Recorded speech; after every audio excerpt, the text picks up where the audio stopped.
Endi buni tushirish muammo bo'ladi. Shar ishqalangan paytda ham zaryadlanadi.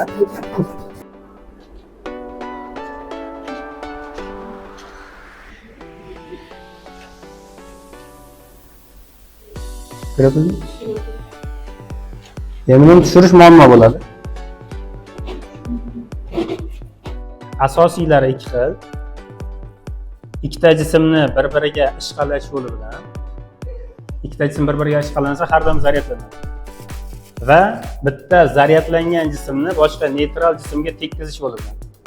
Aytaylik, mana zaryadlangan jism, mana zaryadlanmagan. Shunga shunday tekkizsam, bu ham zaryadlanib qoladi-da. Mana e'tiborga turamiz. Ko'ryapsizmi hammaga?